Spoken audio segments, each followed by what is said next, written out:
Alors, bonsoir tout le monde. Nous sommes le 22 mars 2021 et le conseil municipal de Stratford tient une séance extraordinaire.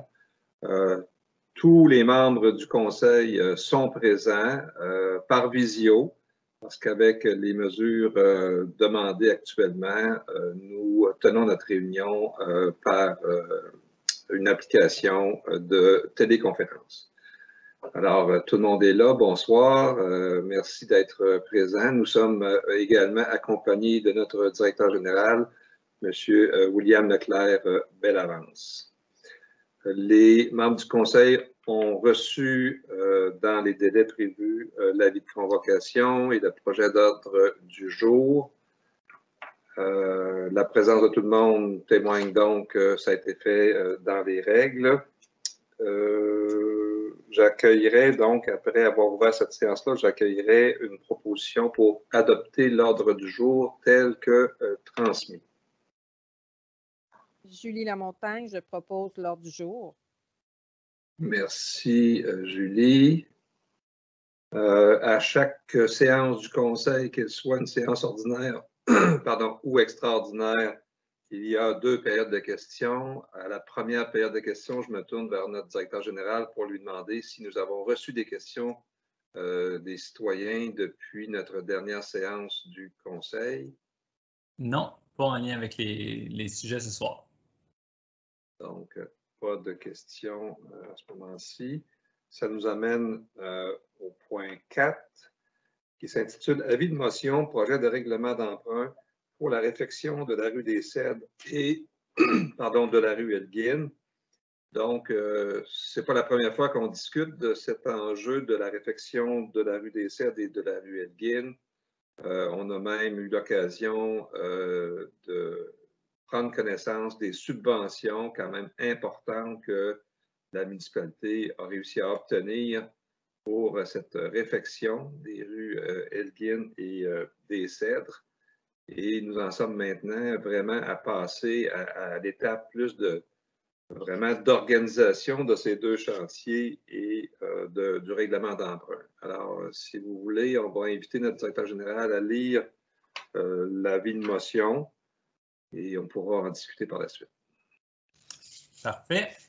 Donc, considérant la volonté du Conseil de s'assurer que les réseaux d'aqueducs et d'égouts municipaux sont maintenus en bonnes conditions, considérant que les réseaux d'aqueducs et d'égouts de la rue des Cèdres et de la rue Elgin sont vertueuses et exigent des réparations fréquentes et coûteuses, considérant que la municipalité a eu la confirmation que les travaux de réfection de la rue des Cèdres et de la rue Elgin seront subventionnés par les programmes FIMO et RIRL pour un montant approximatif de 1 017 000 $, je sous-signé, conseiller, donne avis qu'il sera présenté lors d'une prochaine séance le projet de règlement numéro 1191 décrétant une dépense de 1 798 000 $ et un emprunt de 1 798 000 $ pour la réfection de la rue des Cèdres et de la rue Elgin. Le projet de règlement se lit comme suit. Article 1, le préambule fait partie intégrante du présent règlement. Article 2, le Conseil est autorisé à effectuer la réfection complète de la rue des Cèdres sur toute sa longueur, soit plus ou moins 265 mètres, et à la réfection complète de la rue Elgin sur une longueur de plus ou moins 290 mètres à partir de l'intersection de la route 161, tel qu'indiqué dans les plans et devis préparés par les services EXP Inc., portant les numéros CSFM 0025 34 17-C03 et CSFM 0025 34 14-C02 en date du 26 février et 19 mars 2021, incluant les frais, les taxes nettes et les imprévus, tel qu'il impère de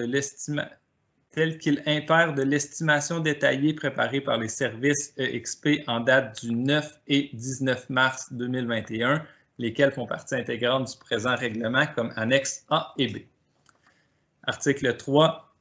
Le Conseil est autorisé à dépenser une somme de 1 798 000 $ pour les fins du présent règlement. Article 4. Aux fins d'acquitter les dépenses prévues par le présent règlement, le Conseil est autorisé à emprunter une somme de 1 798 000 $ sur une période de 20 ans.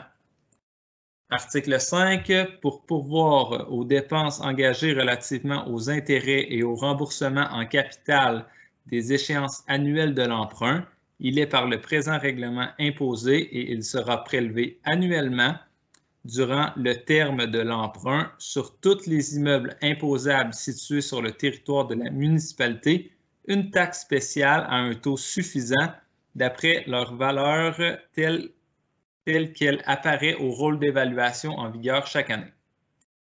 Article 6. S'il advient que le montant d'affectation autorisé par le présent règlement est plus élevé que le montant effectivement dépensé en rapport de ces affectations, le Conseil est autorisé à faire emploi de cet excédent pour payer toute autre dépense décrétée par le présent règlement et pour laquelle l'affectation s'avérait insuffisante. Article 7. Le Conseil affecte à la réduction de l'emprunt décrété par le présent règlement toute contribution ou subvention pouvant lui être versée pour le paiement d'une partie ou de la totalité de la dépense décrétée par le présent règlement. Le Conseil affecte également au paiement d'une partie ou de la totalité du service de dette toute subvention payable sur plusieurs années. Le terme de remboursement de l'emprunt correspond au montant de la subvention sera ajusté automatiquement à la période fixée pour le versement de la subvention. Article 8. Le présent règlement entre en vigueur conformément à la loi. Merci, William. Est-ce que j'ai quelqu'un qui s'avance pour donner cet avis de motion? Oui, Richard Picard, je donne l'avis de motion. Merci, Richard. C'est un point d'information, donc c'est pour annoncer qu'à une prochaine séance du Conseil, nous aurons à voter sur ce projet de règlement d'emprunt. Je me permets quand même simplement de rappeler le deuxième considérant qui vient d'être lu, hein, c'est que les réseaux d'aqueducs et d'égouts de la rue des Cèdres et de la rue Elgin sont vétustes et exigent des réparations fréquentes et coûteuses. Au fond, le conseil municipal n'a pas tellement le choix. Il faut absolument refaire ces infrastructures sur ces deux secteurs de rue. La bonne nouvelle, l'opportunité, on peut dire, c'est quand même la subvention très importante qu'on peut aller chercher pour financer une bonne partie de ces travaux-là. Dans le fond, c'est plus de la moitié du coût qui va nous être financé par les programmes FIMO et ARI-ARL du gouvernement du Québec. Est-ce qu'il y a des questions, des commentaires à ce stade-ci?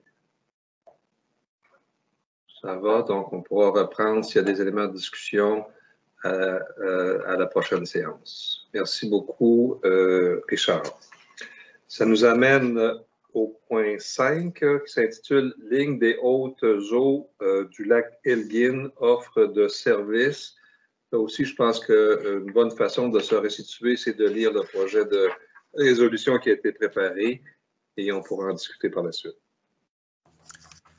Considérant l'importance du respect et de la protection de la bande riveraine pour la protection des plans d'eau de la municipalité, considérant qu'un litige est en cours relativement à l'établissement de la bande riveraine au lac Elgin, considérant que la ligne des hautes eaux est une donnée de référence facilitant et uniformisant l'identification de la bande riveraine des plans d'eau, considérant que la municipalité doit obtenir un avis d'expert relativement à l'établissement de la ligne des hautes eaux au lac Elgin, considérant l'expertise développée par la coopérative de solidarité Rappel en matière de protection de l'eau, il est proposé par et résolu d'accepter l'offre de service de la coopérative de solidarité Rappel afin d'établir la ligne des hautes eaux au lac Elgin au montant de 4 750 $ plus taxes, de financer le montant à même le surplus accumulé. Merci, William. Est-ce que quelqu'un en fait la proposition? Oui, j'en fais la proposition. André Thérien. Merci, André. Questions, commentaires, discussions? André? Cette expérience-là, je veux dire, cette connaissance-là peut nous servir à d'autres lacs que le lac Elgin à ce moment-là. Hein? Bien, probablement les lacs qui n'ont pas de barrage. Peut-être que la méthode pourrait être transférée. Je ne sais pas. Je vois William dit que ce ne serait peut-être pas si évident que ça va nous servir ailleurs. Non, parce que ça va dépendre de la hauteur de ton cours d'eau aussi qui quitte ton lac. Donc, ton niveau de l'eau ne sera pas nécessairement le même d'un lac à l'autre. On a déjà une ligne des hautes eaux là, pour le lac Elmer. Là. En effet, lui, il y a un barrage qui peut le contrôler. Mais chaque lac devrait avoir une ligne des hautes eaux différente, même si elle peut être relativement proche. En fait, à ma connaissance, c'est pas la première fois. En général, c'est l'inspecteur municipal qui se déplace sur le terrain et qui est capable de dire à un propriétaire, voici ta ligne des hautes eaux, elle est ici, donc c'est à partir d'ici que moi je calcule la profondeur de ta bande riveraine, donc tu peux te construire à tel endroit parce que j'ai mesuré 15 mètres, par exemple, dans le cas du lac Elgin. C'est ce qui a été fait sur une propriété au lac Elgin, sauf que le propriétaire conteste la décision de l'inspecteur municipal et estime que l'inspecteur municipal a fixé la ligne des hautes eaux trop élevée. Pour tout dire, il est allé chercher un avis d'un expert, en tout cas d'une ressource là, qui tend à lui donner raison. Sauf que si c'était le cas, ça pourrait avoir des répercussions sur l'ensemble de la bande riveraine de tout ce plan d'eau-là, donc sur des dizaines et des dizaines de propriétés. Donc, c'est pour ça que je pense que c'est extrêmement important qu'on ait notre propre avis. Hein, c'est comme un avis juridique, en quelque sorte. Quand on reçoit un avis d'un avocat qui défend un citoyen, bien, on a un petit peu l'obligation d'aller chercher un avis auprès de nos propres avocats pour savoir qui dit vrai. Et dans ce sens-là, c'est un peu ce qu'on vient faire en allant chercher une expertise auprès de Rappel pour savoir qui a raison dans ce dossier-là. Donc, mais ça va être quand même utile pour l'ensemble des propriétés du lac Elgin. Il y en a quand même plusieurs dizaines là, qui sont vraiment en première rangée là, au bord du lac. Ça va? Donc, évidemment, je comprends que cette expertise-là, elle va se faire à l'été, hein, parce que on ne fait pas ça, là, on fait pas ça au printemps, il faut que ça se stabilise. Là. Pas d'autres discussions? C'est bon? Alors, ben merci. Écoutez, c'était les deux sujets qui étaient à l'ordre du jour de cette séance extraordinaire. Ça nous amène à la deuxième période de questions. Je comprends qu'il n'y a pas eu de nouvelles questions depuis les toutes dernières minutes. Et donc, après, ça nous amène à la levée de l'Assemblée extraordinaire. Est-ce que quelqu'un en fait la proposition? Isabelle Couture, je propose la levée de l'Assemblée. Merci Isabelle. J'en profite pour réitérer aux gens qui écoutent cet enregistrement que nous sommes toujours heureux de recevoir vos questions ou vos commentaires. Vous n'avez qu'à communiquer avec le bureau municipal pour nous en faire part.